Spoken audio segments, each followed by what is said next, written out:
ketika Rasulullah SAW dituntut kafir Mekah, kita tahu kan mereka nuntut apa misalnya? Mereka nuntut tuh, Muhammad saya percaya kamu Rasul, tapi syaratnya Mekah yang tandus sulap jadi kota yang subur makmur, menjadi jannat subur makmur. Atau begini saja Muhammad, kalau kamu gelo sama saya mangkel karena kita ada iman, turunkan saja azab, kisafah minas sama, turunkan saja azab. Atau begini Muhammad, kamu kan bilang utusan Allah, kamu datang saja bersama Allah digandeng gitu, digandeng terus sama Allah diangkat tangan kamu, dimaklumatkan kalau kamu Rasulnya. Karena mereka dengan logika yang salah, yang dikatakan mukjizat itu sesuatu yang seperti itu. Artinya kalau kamu berpikir mukjizat yang seperti itu, berarti Anda turunan kafir Quraisy.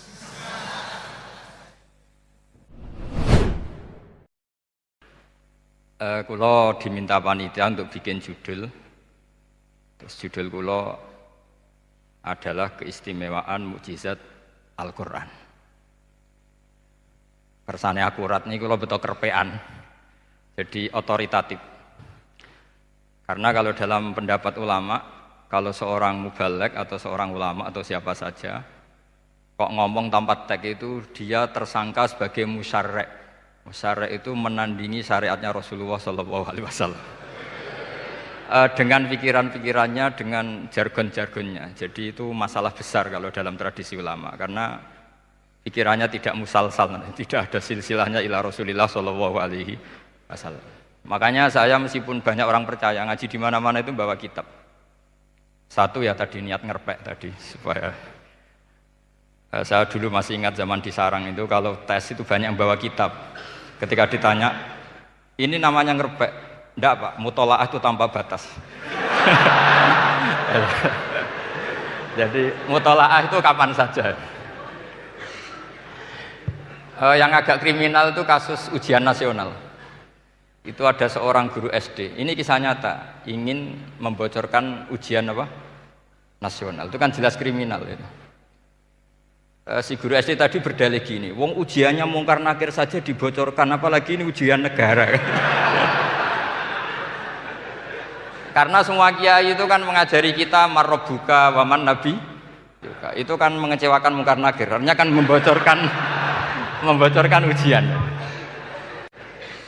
Singkat cerita kiai tadi itu, guru tadi, kalau nggak percaya tanya Gus Bah. Akhirnya rombongan guru SD tanya ke saya, apa betul Gus ujian boleh dibocorkan? Analoginya kiai-kiai bocorkan ujiannya siapa? Mungkar nakir. Karena saya ya NKRI harga mati, saya bilang tertawa-tawa.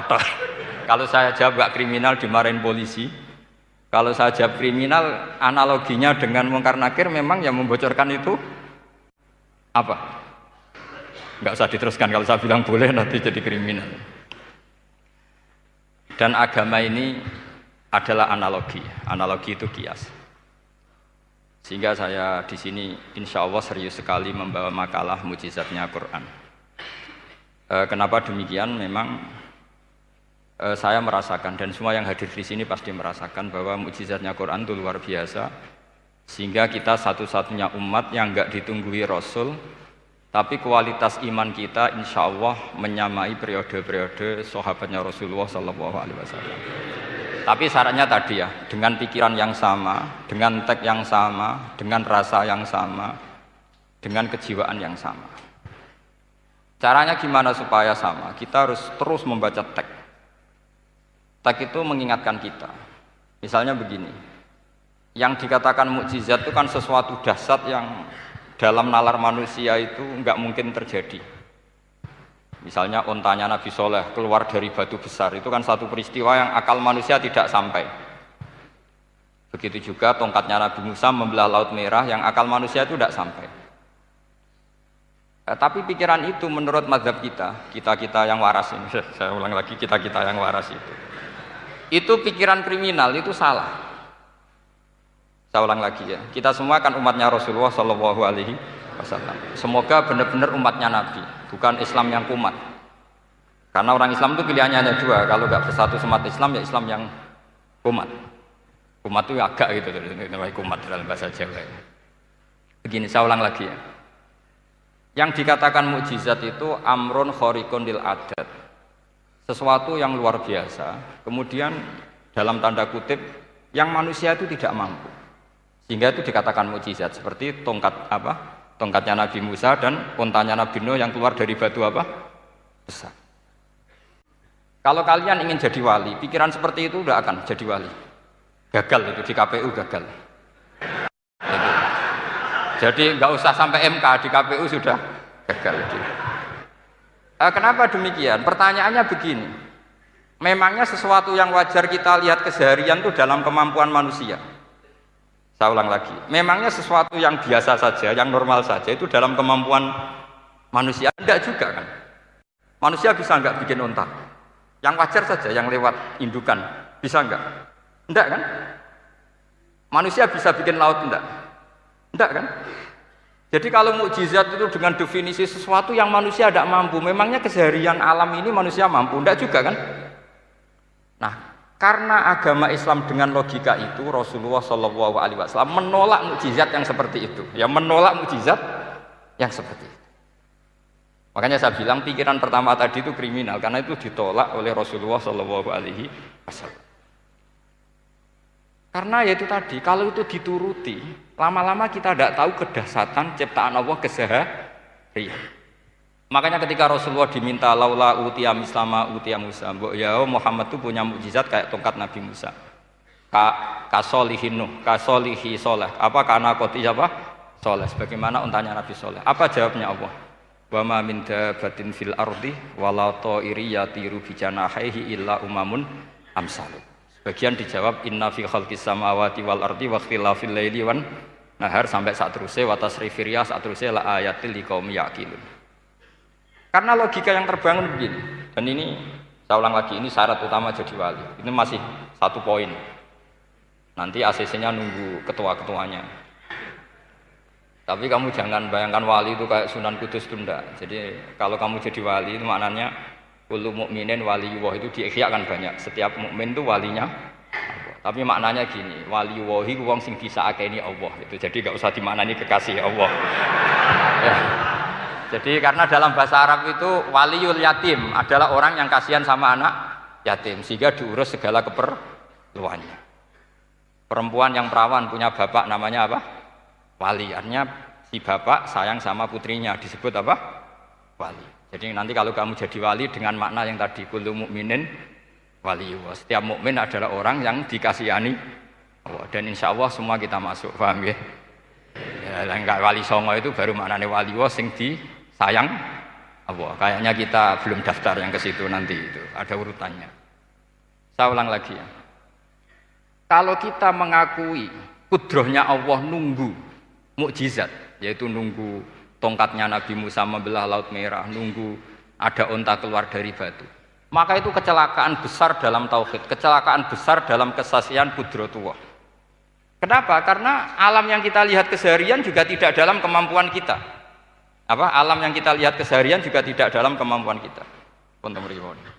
Misalnya begini, kalau kamu melihat nyamuk, itu pertama Quran turun tentang nyamuk, itu orang munafik komentar, wah Tuhannya Muhammad kurangan stok, sampai contoh saja hanya seekor nyamuk. Tapi apa kata Allah? Inna Allaha la yastahi ayyadriba masalam ma ba'udatan fama fawqa. Nyamuk itu bukan sekedar kecilnya. Tidak usah kamu bikin nyamuk yang ada nyawanya, itu terlalu sulit. Sampean semua tak suruh bikin patungnya nyamuk. Gampang mana bikin patung nyamuk sama gajah? Gak usah dikasih nyawa. Terus cari tatahnya itu dari mana? Orang Jepara pun tidak akan bisa. Belum nanti bentuk alat kelaminnya. Belum nanti uratnya alat kelamin. Belum nanti punya jantung, jantung punya urat. Jantungnya nyamuk juga punya kuman. Kumannya juga punya organ tubuh. Organ tubuhnya punya urat. Apa itu tidak lebih dahsyat ketimbang tontonan mukjizat yang diperagakan para nabi-nabi sebelum Rasulullah Shallallahu Alaihi Wasallam? Maka sebetulnya ketika Quran saya katakan mukjizat ila yaumil qiyamah adalah pertunjukan Allah bikin nyamuk. Innallaha la yastahi ayyadriba mathalam ma ba'ud. Itu bagi orang alim percontohan nyamuk itu lebih dahsyat ketimbang percontohan mukjizat Nabi Musa membelah Laut Merah. Juga lebih dahsyat ketimbang pertunjukan Nabi Soleh ketika mengeluarkan unta dari apa? Batu. Dong, jelas nih ya. Maka umat Rasulullah, terutama ulamanya harus ngomong seperti ini terus.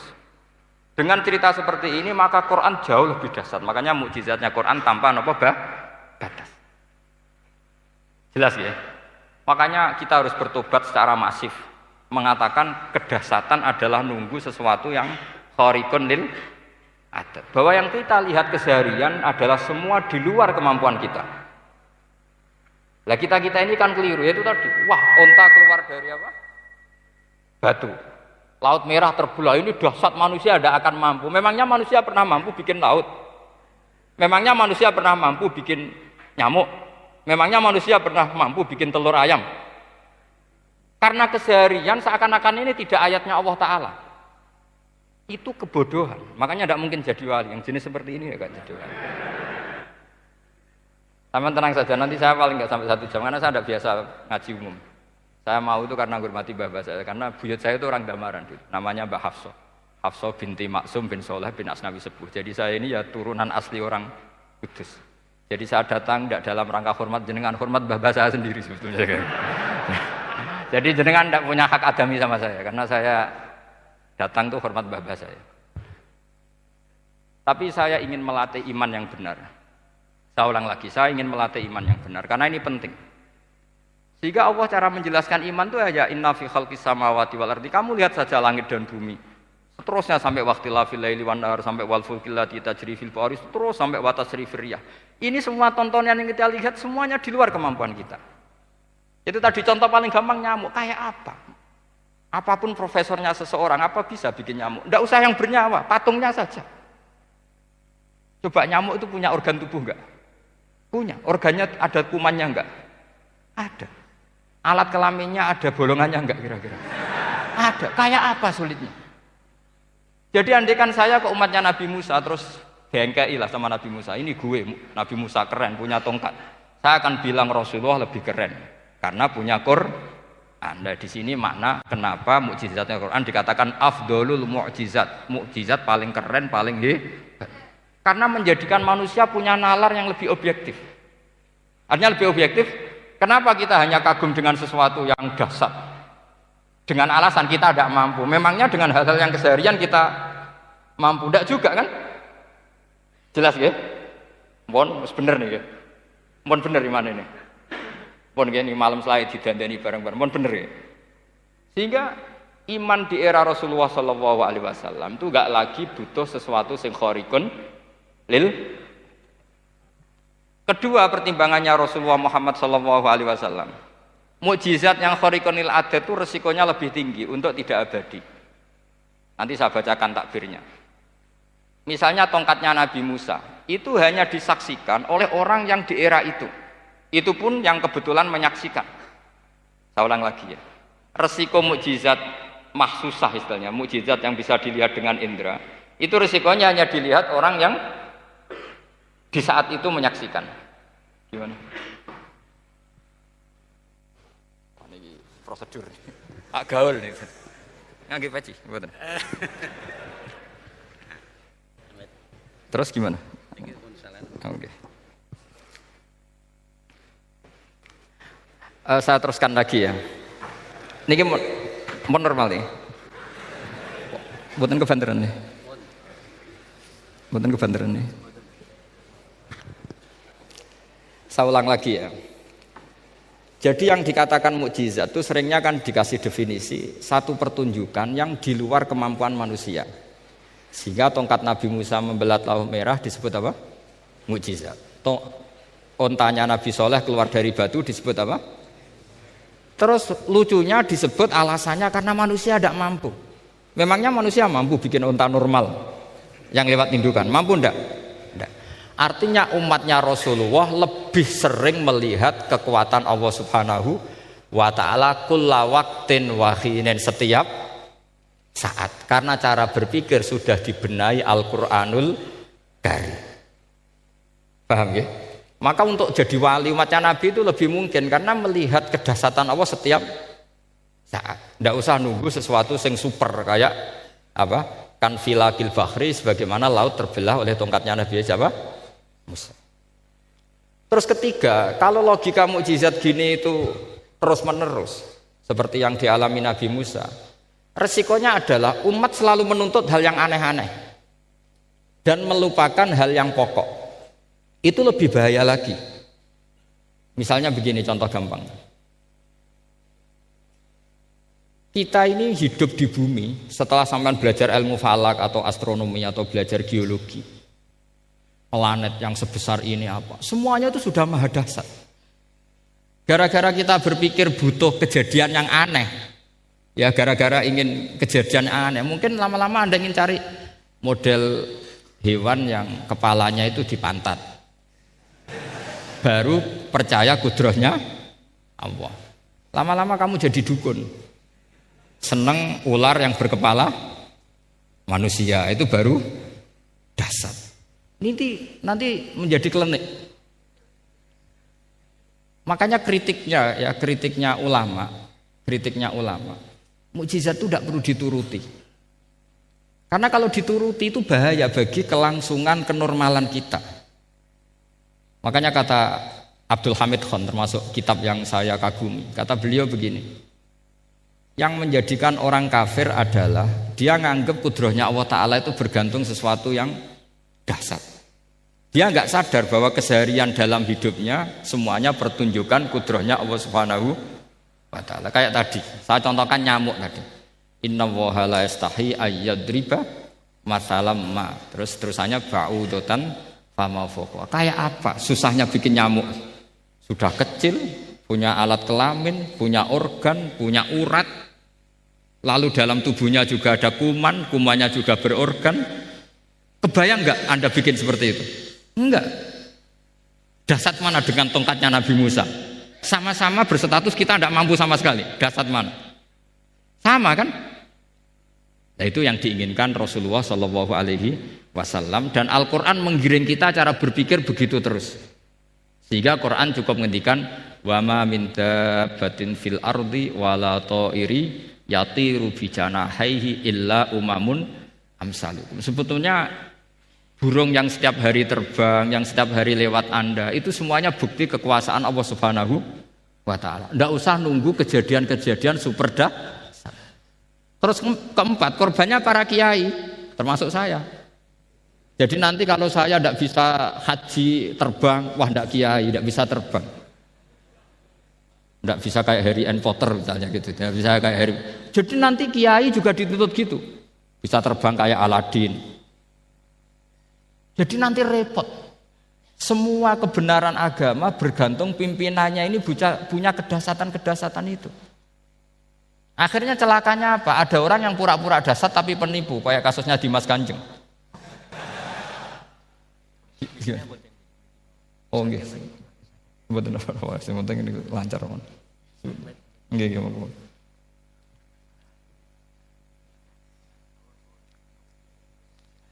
Jadi makanya nanti itu saya akan memberi penjelasan tentang apa? Mukjizatnya Al-Quran, kenapa disebut mukjizat paling apa? Dahsyat. Ini saya bacakan tag pokoknya ya, supaya sampean tahu. Ini tabarruk sama Imam Bukhari ya. Redaksi yang diriwayatkan Imam Bukhari, qala Nabi sallallahu alaihi wasallam, ini ikut kitab Fadhailil Quran. Ma minal anbiya'i nabiyyun illa u'tiya minal ayat ma misluhu amana alaihil bashar wa inna ma kana alladhi utituhu wahyan awhahu wa ilayya fa arju an akuna aktsarahum tabi'an yaumal qiyamah. Jadi semua nabi punya mukjizat, yang lewat mukjizat itu orang dipaksa iman karena dahsyat tadi.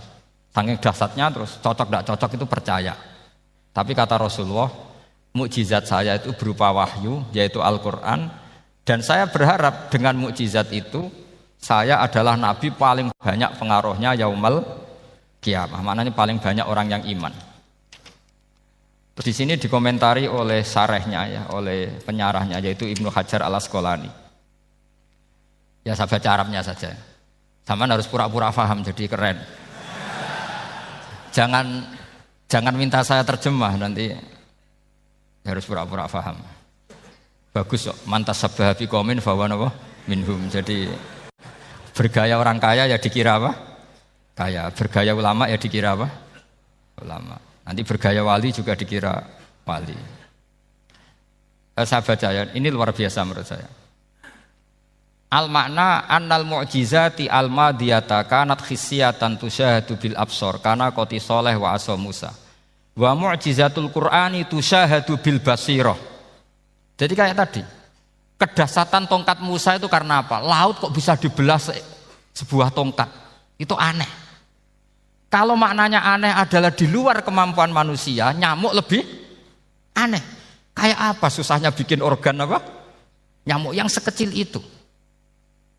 Artinya bedanya apa? Tongkatnya Nabi Musa dengan pertunjukan nyamuk yang sama-sama mengarah satu titik, yaitu mengakui absolutisme kudrahnya Allah Subhanahu. Sama ndak? Sama. Sehingga umatnya Rasulullah tidak perlu ditunggoni mukjizat simsalabim. Cukup penalaran akal. Ini namanya basirah apa? Basirah. Nggih jelas ya? Mohon sampean ra usah kepen roh tokate Nabi Musa to. Cekap melihat apa? Nyamuk. Ya sudah bagus, sudah maju, sudah keren. Ya jelas ya. Li'annal ladzi yusyahadu bi ainir ra'si yang qaridu binqiradi musyahidihi walladzi yusyahadu bi ainil aqli baqin yusyahiduhu kullu man jaa ba'dal awwali mustamirron. Sesuatu yang dipertontonkan lewat sesuatu yang fisik kayak tongkat Nabi Musa, itu yang percaya langsung tentu yang melihat. Setelah itu ada yang percaya, ada yang enggak. Bisa saja itu hoax, bisa saja macam-macam. Tentu yang enggak percaya tentu salah, ya kita sepakat. Tapi tetap saja yang enggak menyaksikan itu bisa saja enggak percaya. Paham ya? Tapi logika kedahsyatan nyamuk, siapapun yang punya nalar percaya. Artinya giringan Al-Quran untuk melihat mukjizat itu kedahsyatan Allah bikin nyamuk itu abadi ila yaumil kiamah. Dan siapapun yang waras akan ikrar dan tetap menyaksikan. Karena insya Allah ada nyamuk terus ila yaumil kiamah. Itu kan teman tidur kita, paham? Makanya kamu kompromi dengan nyamuk. Sekali-kali jangan dicablek. Ini ayatnya Allah. Ya bila perlu dicium, dielus-elus gitu. Karena saya yakin yang hadir di sini andekan melihat tongkatnya Nabi Musa kira-kira dilus-lus enggak? Kira-kira? Andekan loh, kamu punya kesempatan melihat tongkatnya Nabi Musa, gimana? Dilus-lus, dikai mori, dikai kembang 7 taman, kan gitu. Tapi kenapa nyamuk enggak kamu begitukan? Toh sama-sama ini ayatnya Allah yang luar biasa. Makanya ini ngaji di sini saya ulang lagi, sama ndak perlu merasa punya hak adami sama saya, karena saya memang buyut saya kandung itu orang Damaran, namanya Mbah Hafsah. Hafsah itu binti Maksum bin Soleh bin Asnawi Sepuh. Jadi saya ini termasuk turunan beliau yang keluar dari Kudus di Rembang. Karena mbah saya kandung itu sepupunya Mbah Sahal, ya sama Mbah Sahal, ibunya Badiah. Badiah ya putrinya Mbah Hafsah ini. Kalau ibu saya namanya Sofiyah, ya putrinya Mbah Hafsah ini. Jadi kenapa saya cerita ini, ya memang Quran sudah terang-terangan ngendikan dzurriyatam ba'duhan apa mimba. Jadi kekuatan dzurriyah itu luar biasa. Jadi kita menjaga harkat dan martabat para leluhur supaya ilmu ini terjaga. Jangan marisi gayane tok, bae alim terus putune pedita-pediti gak alim terus gak keren, menurut saya itu malu itu. Jadi marisi itu ya kalau putunya orang alim ya alimnya, jangan marisi mulyane. Kok ora alim terus mulya tok gelem dicucup, itu gak keren menurut saya. Niru alimnya dulu baru sama-sama dicucup, itu baru betul, paham ya? Jadi ada aturannya. Saya teruskan. Sehingga Quran kalau menggiring mukjizat, ketika Rasulullah SAW dituntut kafir Mekah, kita tahu kan mereka nuntut apa misalnya? Lan nu'mina laka hatta tafjura lana minal ardi napa yam bu'a au takuna laka jannatum min nakhili wa inabin fatufajjiral anhara khilalaha napa tafsira au tusqitas sama kama zamta alaina kisafan au ta'tiya billahi wal malaikati qabila au yakuna laka baitum min zuhrufin au tarqa sama. Masih mereka bilang gini, walan nu'mina liruqiyika hatta tunzila alaina kitaban naqra'u. Mereka nuntut tuh, Muhammad saya percaya kamu Rasul, tapi syaratnya Mekah yang tandus sulap jadi kota yang subur makmur, menjadi jannat subur makmur. Atau begini saja Muhammad, kalau kamu gelo sama saya mangkel karena kita ada iman, turunkan saja azab. Kisafam minas sama, turunkan saja azab. Atau begini Muhammad, kamu kan bilang utusan Allah, Kamu datang saja bersama Allah digandeng gitu. Digandeng terus sama Allah diangkat tangan kamu, dimaklumatkan kalau kamu rasulnya. Au ta'tiya billahi wal malaikati qabila. Karena mereka dengan logika yang salah. Yang dikatakan mukjizat itu sesuatu yang seperti itu. Artinya kalau kamu berpikir mukjizat yang seperti itu, berarti Anda turunan kafir Quraisy. Anda turunan apa? Kafir Quraisy. Maka gak boleh berpikir mukjizat seperti itu. Nyatanya Allah cukup menjawab dengan ayat wa ma min dabatin fil ardi wala ta'iri yatiru bi janahihi illa umamun amsalukum. Dijawab lagi inna fi khalqis samawati wal ardi waqtilafil laili wan nahar wal fulkil lati tajri fil bahr sak teruse la ayatil liqaumi yaqin. Semudah itu kita iman kedahsyatan kudrahnya Allah. Cukup melihat kerbau. Kok bisa ya jaga populasinya? Padahal enggak pernah dia seminar cara jaga populasi. Nyatanya tetap terjaga. Tanpa lamaran ya bisa jaga keturunannya. Tanpa sesar ya anaknya lancar. Tanpa sesar kan? Artinya mereka bisa. Karena di sini ada kudratullah. Ada apa? Ada kudratullah. Nah, kalau iman seperti itu, Anda baru betul. Yaitu yang disebut Allah ya tanazzalul amru bainahunna lita'lamu annallaha ala kulli syai'in qadir wa annallaha qad ahata bi kulli syai'in ilma. Semua urusan di alam raya ini hanya Allah ingin mempertontonkan bahwa saya kuasa. Jadi tidak perlu nunggu yang aneh-aneh. Sehingga andaikan saya ketemu Nabi Musa dan ketemu Rasulullah Muhammad SAW, pasti saya milih Nabi Muhammad sebagai ketua. Karena Nabi Muhammad yang bikin sarana iman dengan sarana yang seluas-luasnya, dan sarana ini tidak habis dan ada di mana saja, yaitu sarana ikrar bahwa Allah kudroh dan kudrohnya tanpa batas. Nabi bikin sarana apa saja, melihat langit, bumi, lautan, nyamuk, hewan, semuanya sarana untuk ikrar kudrohnya Allah Subhanahu wa ta'ala. Sementara Nabi Musa mempertontonkan hanya nunggu mukjizat sing khariqun lil adat. Paham ya? Makanya wajar kalau Nabi bergelar Afdholul Anbiya Sayyidul Awwalin wal Akhirin. Karena memang lebih efektif cara menggiring supaya orang iman. Sekarang sudah tahu kenapa Nabi jadi Sayyidul Awwalin wal Akhirin? Sudah. Mungkin kemarin-kemarin tahu tapi gak tahu logikanya. Pokok iman. Selewat kiai musola ngaji iman. Itu iman yang kurang betul itu, karena tanpa nadzor. Itu namanya taklid yang statusnya mukhtalaf alaih, masih disidangkan di MK, paham ya? Iman. Jadi iman taklid itu iman yang masih disidangkan oleh para ulama. Ada hakim yang bilang sah, ada hakim bilang tidak sah. Tanya anak-anak Qudsiyah. Imanul muqallid itu mukhtalaf alaih apa mujma' alaih? Mukhtalaf alaih. Kalau imanu ahli nazar mujma' alaih. Insyaallah barokahnya ngaji ini semuanya min ahli nazar, apa? Min ahlin, jangan amin sudah jadi, ini sudah jadi ini. Kalau amin kan masih berdoa, bisa makbul bisa ndak. Nggak boleh iman kok. Ayo iman kepada Allah dan Rasul, amin, ndak boleh. Sesuatu yang pasti ndak boleh diamini, itu kan jadi kacau nanti. Harus bilang apa? Sami'na wa ta'na. Nanti lama-lama kamu disuruh Allah, ayo sholat, amin. Ndak boleh. Jadi amin itu ada itu. Ada aturannya. Tapi bukan berarti saya nyalahkan jenengan, enggak. Ya memang salah gitu. Jadi kan. Ya usah saya memang statusnya salah. Ya saya ulang lagi ya. Berarti Rasulullah adalah Rasul yang sukses membuat sarana orang kembali ke Allah, mengakui kudrohnya Allah dengan sarana apa saja. Melihat rumput, melihat hewan, dan hewan itu ya apa saja. Dabah itu apa saja. Hewan yang melata di bumi apa saja, semua bukti kudrohnya Allah.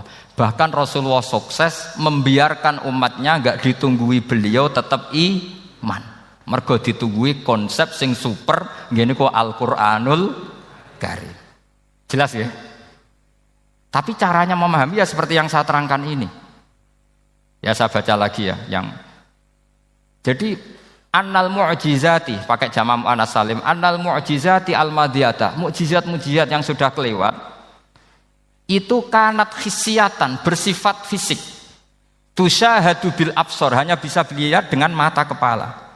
Karena qoti soleh wa aso Musa, Wa mu'jizatul Qur'ani tusyahadu bil basirah. Sementara mukjizatnya Quran disaksikan dengan mata hati dan setiap orang punya mata hati. Fayakunu man yattabi'uhu li ajliha aksar. Li anna alladhi yusyahadu bi ainir ra'si yang qaridu bin qiradi musyahidihi. Walladhi yusyahadu bi ainil aqli baqin yusyahiduhu kullu man jaa ba'dal awal mustamirron.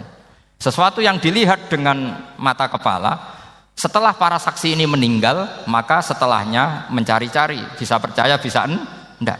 Tapi mukjizat yang disaksikan mata hati, siapapun percaya dan sampai ila yaumil kiamah. Dan tentu Quran lebih unggul dalam hal ini. Dan insya Allah kita semua adalah ahli Quran. Yaitu harus punya kesimpulan falam mata bayana lahu qala a'lamu annallaha ala kulli syai'in qadir. Sebagian ayat walita alamu annallaha ala kulli syai'in qadir wa annallaha qad ahata bi kulli syai'in ilma. Itu kenapa mukjizat Al-Qur'an dasar. Itu yang gampang-gampang ya, melihat nyamuk, unta, kerbau itu yang gampang. Anda tak naikkan kelas sedikit menjadi agak ilmiah. Misalnya begini, kamu ahli falak. Misalnya kamu ahli falak. Misalnya kayak Batu Rehan ya. Itu pasti tahu kalau matahari dan rembulan dibikin Allah itu asyamsu wal qamaru bihusban. Bahwa matahari dan rembulan dibikin ini untuk hisab. Walladzi ja'ala syamsa diya'a wal qamara nuran wa qaddarahu manazila li ta'lamu 'adadas sinina wal hisab. Sehingga ketika ternyata betul samsiyah bisa dihitung menjadi tahun samsiyah, yang oleh bahasa milenial disebut Masihiyah. Sayyidina Umar agak tersinggung. Sebetulnya yang namanya hisab itu tidak ada hubungannya dengan Masehi dan Hijriyah, itu tidak ada. Semua berdasar matahari atau apa? Rembulan. Lah sialnya yang samsiyah ini oleh bahasa internasional disebut apa? Masihiyah. Makanya Sayyidina Umar marah terus bilang ya sudah kalau gitu Qamariyah bikin apa? Hijriyah. Jadi itu sebenarnya nama politik. Sebetulnya kalau objektif yang jadi ukuran ya samsiyah sama Qamariyah. Berhubung ini sudah diambil tetangga partai sebelah, akhirnya ya kira-kira gitu loh. Jadi kira-kira seperti itu. Akhirnya kita namanya apa? Hijriyah, apa samsiyah sama apa? Hijriyah. Sebetulnya yang asli ya samsiyah, Qamariyah. Tapi nggak apa-apa lah. Dunia itu mesti ada politiknya. Lah yang repot orang-orang fanatik hukum pakai bahasa nasional, itu repot. Jadi misalnya kematian Yesus Kristus, itu mesti Batu Rehan kan nggak percaya. Akhirnya ditambahi kematian Sibeh. Karena kalau bilang iya kan percaya. Makanya ditambahi apa? Sibeh. Karena menurut orang Islam berkeyakinan Nabi Isa itu nggak terbunuh, maka ditambahi apa? Sibeh. Saya dulu pernah usul, karena beliau itu kalau manggil bahasa itu bude, jadi saya pernah sowan usul. Mbak ditulis gini saja, Mbak. Kematian Yesus dalam kurung katanya. Tapi mungkin terlalu vulgar ya, jadi akhirnya dibikin apa? Sibeh ya? Di kalender Kudus kan apa? Sibeh ya, ditambahi Sibeh. Ya nggak apa-apa lah, yang penting keyakinannya masih benar gitu. Jadi masih benar. Kalau usulan saya terlalu ekstrim, masa dikasih apa? Katanya. Ya karena memang begitu kan, kita berkeyakinan Nabi Isa itu gak terbunuh. Wa ma qataluhu wa ma sholabuhu walakin syubbihalahu. Jadi ini saya teruskan, ini paling masih seperempat jam ini. Kalau kelamaan sampai dolim itu ganggu kiai lama-lama gitu. Saya tadi sudah bilang sama panitia, orang Indonesia itu gak sopan. Kalau suka kiai itu didatangkan, itu agak masalah sebetulnya. Dalam etika itu masalah. Kalau seneng kiai ya sowan ngaji, jangan sowan di dalam, itu ganggu ya, sowan ngaji saja. Dulu Imam Malik itu anaknya raja itu, Imam Malik itu seangkatan dengan Harun Ar-Rasyid. Makanya jangan berharap kalau saya gampang diundang. Bukan karena saya sombong, memang etikanya seperti itu. Jadi Imam Malik diminta datang ke istana untuk ngajar anak-anaknya Harun apa? Ar-Rasyid. Masyhur Imam Malik tersinggung terus kata bilang al ilmu yu'ta la ya'ti. Ilmu itu disowani bukan sowan. Akhirnya Harun Ar-Rasyid minta anak-anaknya datang ngaji ke Imam Malik. Itu anak presiden. Imam Malik berani al ilmu yu'ta la ya'ti. Tapi kalian beruntung karena saya hormat sama mbah-mbah saya di sini. Wong makom buyut saya itu ya berarti apa ya? Selatannya makamnya Sayyid Ja'far Shadiq itu di situ kan ada makamnya Mbah Soleh, Mbah Maksum itu mbah-mbah saya. Nah, makanya dulu saya ngaji di sini lama di Damaran itu. Maksudnya lama itu ya mungkin setahun. Karena saya memang mulai kecil di Sarang sampai sekarang saya masih ngajar di Sarang. Tapi dulu cukup ya karena saya kesini sudah hafal Quran jadi hanya setor setiap hari satu juz jadi cepat lah. Saya tidak punya masalah ingatan, alhamdulillah. Jadi cepat hafal. Saya terangkan lagi ya. Ini penting ya masalah mukjizatnya Quran. Selama ini orang tuh mau bilang tok, mukjizatnya Quran itu dahsyat, tapi nggak bisa menerangkan. Itu masalah. Makanya kita harus bisa menerangkan mukjizatnya Quran dahsyat itu apanya. Yaitu tadi, tongkatnya Nabi Musa hanya disaksikan oleh orang yang di era itu. Toh tujuannya mukjizat adalah diakui kemudian orang menjadi iman. Lalu Rasulullah SAW beliau sudah intaqala ila rafiqil a'la. Tapi konsepnya Quran menjadikan orang yang enggak ditunggui beliau tetap iman ila yaumil kiamah. Itu yang maksud fa'arju an akuna aktsarahum tabi'an yaumal kiamah. Mukjizat saya itu cukup Quran kata Nabi dan dengan mukjizat itu orang akan iman ila yaumil kiamah. Caranya seperti ini. Karena tadi sedahsyat-dahsyatnya mukjizat tujuan utama orang terdikte supaya ikror ngakui kudrohnya Allah. Lah ngono kok ngenteni tongkat sakti lah opo? Cukup deloknya mau. Paham nggih? Jelas ya? Alhamdulillah mau naik kelas ini sudah benar ini sudah benar. Terus kedua begini, kedahsyatan Quran lagi. Quran itu bisa merunut mentartibkan logika. Bahkan logika ini logika yang universal. Siapa saja merasakan logika itu. Misalnya begini. Dulu orang kafir itu punya Tuhan banyak. Tentu yang dipertuhankan yang mana? Yang dipertuhankan itu banyak. Karena pikiran mereka urusan banyak, problem banyak, ya Tuhannya harus banyak. Ada BPKB 3D kan, istri cerewet macam-macam lah itu kan. Problemnya banyak, maka Tuhannya harus banyak. Karena Tuhan itu maknanya penyelesai masalah. Sehingga kalau masalahnya banyak, Tuhan harus banyak. Ketika Rasulullah membawa konsep satu Tuhan, mereka janggal. Makanya mereka bilang, aja'alal alihata ilaha wahida inna hadza lasyai'un ujab. Masa Tuhan satu? Ini aneh, nggak bisa. Tuhan harus banyak karena masalah kita banyak. Itu terpatri di otak mereka terpatri. Lalu Nabi dengan santai diajari Allah menerangkan. Andaikan kalian punya majikan banyak dan perintahnya beda-beda, kamu suka enggak? Ya enggak suka, Mat, enggak enak. Punya majikan banyak itu udah enak. Milih mana majikan banyak sama satu? Satu aja, Mat. Tuhan kamu adalah majikan kamu. Kalau banyak kamu bingung.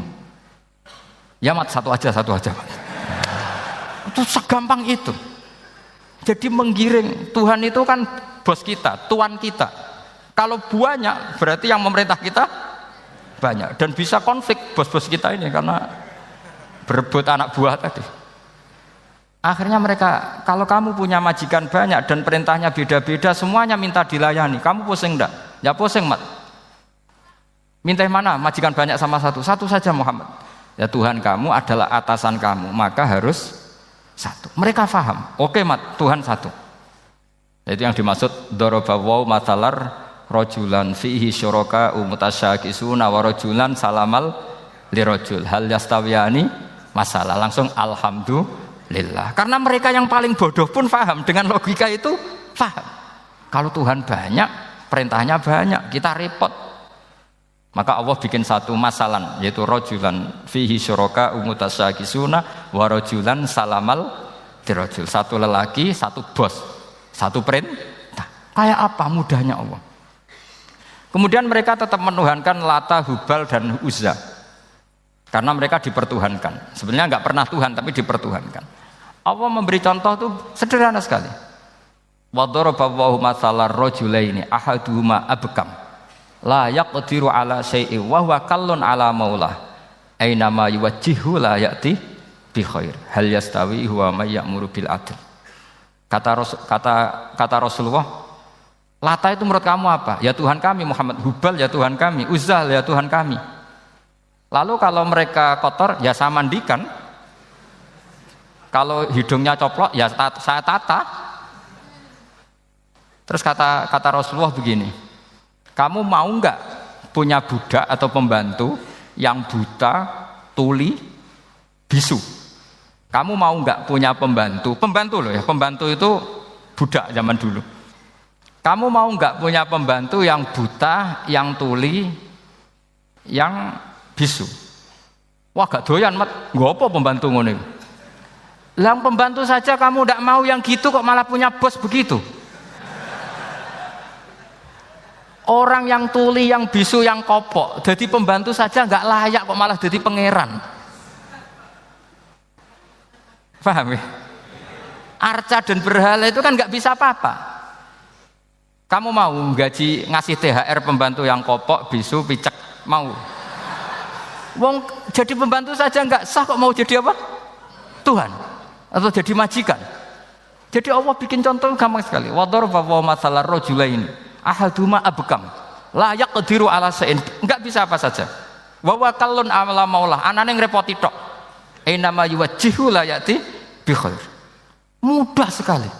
Akhirnya mereka berbondong-bondong iman karena logikanya ditata oleh logika Al-Qur'an.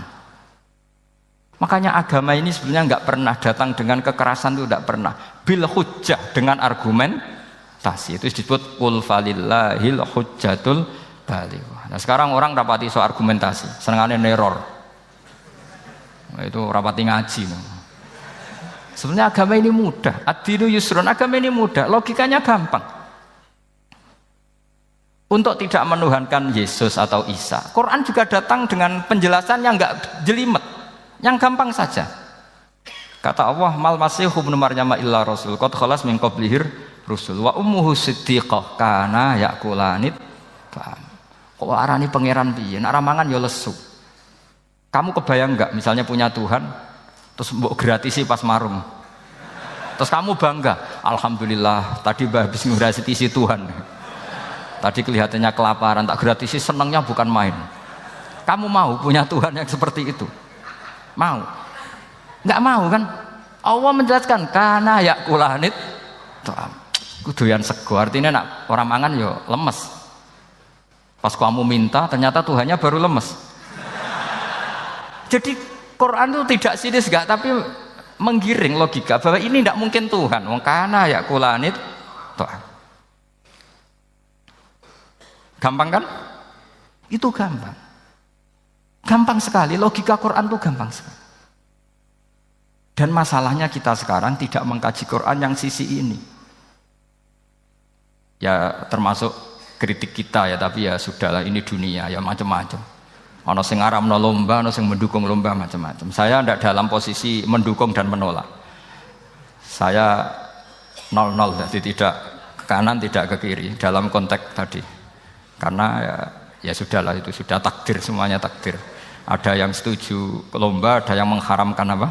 Lomba. Tapi sebetulnya kalau kita berpikir Quran diturunkan ya untuk yang saya terangkan ini, menjaga logika agama al-hujjah al-balighah ila yaumil kiamah. Karena kita tidak perlu tongkat lagi Nabi Musa, enggak perlu ontanya Nabi Soleh. Cukup dikawal aturan-aturan iman yang cukup mudah dan kita temukan di mana saja ayat-ayat itu.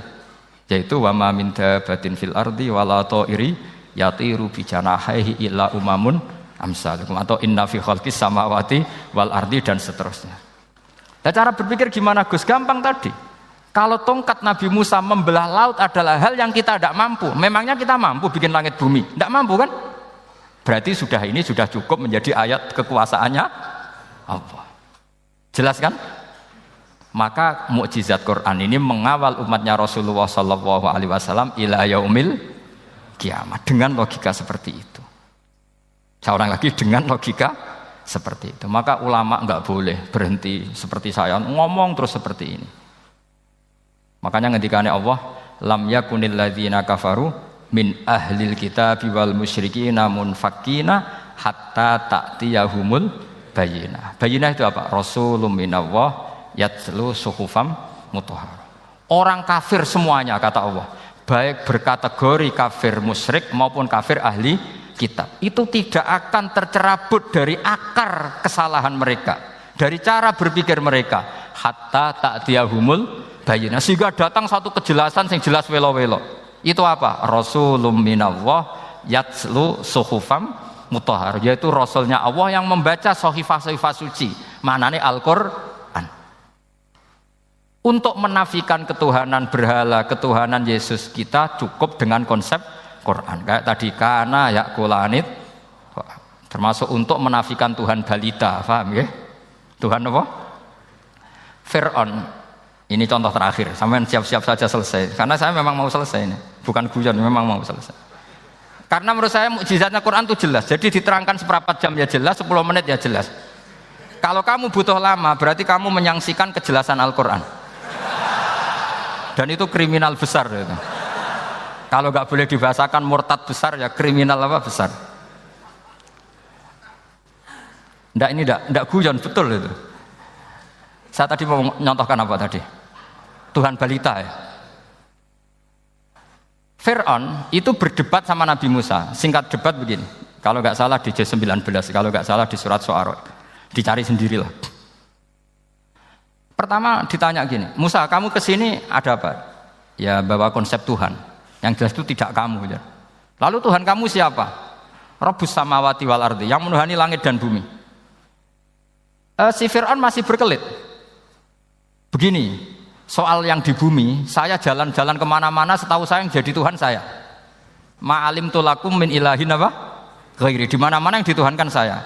Soal kemungkinan di langit begini, tunggu saya. Terus di Haman dipanggil, ya Haman ibnili sarhal ali abluhul asbab as-samawati fa'attali'a ila ilahi Musa. Haman, bikinkan saya piramida yang tinggi. Saya mau lihat Tuhannya Musa, apa betul ada? Padahal andaikan terjadi piramida kan Tuhan pun nggak bisa dilihat. Wong sampean yang wali saja tidak bisa melihat. Wali tadi yang sing disakeni Allah tadi itu aja nggak bisa melihat. Apalagi Fir'aun. Akhirnya Nabi Musa sadar bahwa logika itu tidak masuk ke Fir'aun, tidak masuk. Padahal ada pengawalnya banyak. Dan karena semua Nabi fatona itu ibarat mobil ganti gigi, ganti argumentasi. Gini saja, yang menuhani leluhur kamu, mbah-mbah kamu, wah itu sontak kaget Fir'aun. Pengawalnya ya kaget. Oh iya, kalau Fir'aun ini Tuhan, mbah-mbahnya tanpa Tuhan. Kan Tuhannya datang terlambat. Berarti mbah-mbahnya dulu itu tanpa Tuhan, karena ini ada Tuhan balita itu. Akhirnya hampir separuh, mungkin hampir semua pengawalnya Fir'aun itu iman semua. Meskipun yaktumu imanahu, ini yang diceritakan Quran, wa qala rajulun mu'minun min ali fir'auna yaktumu iman. Karena runtuh, semua logika Fir'aun sebagai Tuhan itu runtuh. Hanya dengan logika, kalau kamu Tuhan, lalu mbah kamu Tuhannya siapa? Fir'aun mangkel. Wah bahaya logika Musa, tangkap Musa, udah gak debat lagi. Kayak apa mudahnya logika Quran untuk menafikan ketidaktuhanan Fir'aun. Yaitu mengatakan Rabbukum wa Rabbu abaikumul awwali. Karena dikatakan Tuhan langit, Fir'aun masih berkelit. Nanti dulu saya mau bikin piramida, mau saya lihat ada enggak Tuhan kamu. Nabi Musa langsung ganti gigi, yang nuhani mbah-mbah kamu. Orang kan berpikir, ini kalau Tuhan betul, lalu orang-orang dulu Tuhannya siapa? Kan Tuhannya datang terlambat. Nah itu lagi-lagi, dan kita baca Quran itu ila yaumil kiamah. Makanya tidak ada umatnya Rasulullah SAW kemudian imannya itu ada syak, nggak ada sama sekali. Karena dzalikal kitabu la raiba fihi mir rabbil alamin. Nggih, mun cekap nggih. Mumpun gampang nih. Masalah sampean kalau masalah. Jadi karena kebenaran Quran itu adhar wa adhar, sangat jelas. Sehingga nggak perlu butuh orasinya saya. Sebenarnya nggak perlu. Saya yakin, sampean sebelum saya terangkan ya sudah iman, sudah betul. Ini kan akal-akalan saja saya dimanfaatkan. Karena ya menurut saya itu ya sudah adharu min samsi dhahira kalau dalam bahasa Arab. Kebenaran sejati itu lebih jelas ketimbang matahari di siang hari. Karena ya tadi logika. Ya saya tambah satu contoh lagi, semoga ini selesai betul. Kemudian Quran misalnya gini, sampean tak bedai. Kamu bisa melihat itu karena apa? Ini misalnya apa? Kertas yang saya bawa ini kan kuning. Kamu bisa melihat itu karena apa? Mata kan? Nah itu masalah. Karena melihat kamu dengan mata, sekali ini tak tutupi, kamu tidak tahu. Atau kamu jauh menjadi tidak tahu. Karena mata bisa terhalangi oleh jauh atau tertutupi. Beda dengan Allah. Allah itu kalau merumuskan tahu itu bukan karena melihat, karena menciptakan. Makanya Allah bilang, ala ya'lamu man khalaqa. Apakah tidak tahu orang yang membuat? Misalnya ini, kertas ini kuning. Sama saya tak tutup begini. Kemudian kitab ini tak tinggal, saya datang ke Jakarta. Saya tetap tahu enggak kalau dalam ini ada kertas kuning? Tahu, karena saya yang menciptakan.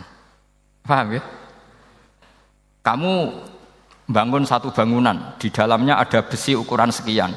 Di situ kamu menyimpan emas 0,5 kilo. Setelah kamu pergi kemana-mana masih tahu enggak? Tahu, karena kamu yang menciptakan. Sehingga ketika kita janggal, masa Allah pirsa semua alam ini? Logikanya gampang, masa yang bikin tidak tahu. Makanya Allah bilang ala ya'lamu man khalaqa. Paham ya? Jadi gampang sekali. Mukjizatnya Quran tuh gampang sekali. Nek ora kebangetan gitu. Ampun nggih, Al-Fatihah. A'udzubillahi minasyaitonir rajim. Bismillahirrahmanirrahim. Alhamdulillahirabbil alamin arrahmanir rahim. Iyyaka na'budu wa iyyaka nasta'in. Ihdinas siratal mustaqim. Shiratal ladzina an'amta 'alaihim ghairil maghdubi 'alaihim waladdallin.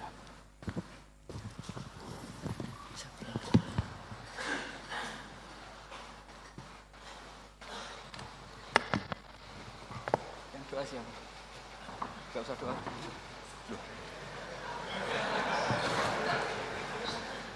Kalau doa itu sunatnya khufyah rahasia, jadi tidak usah mik. Bismillahirrahmanirrahim. Wa ala alihi wa sahbihi wa barik wa sallam.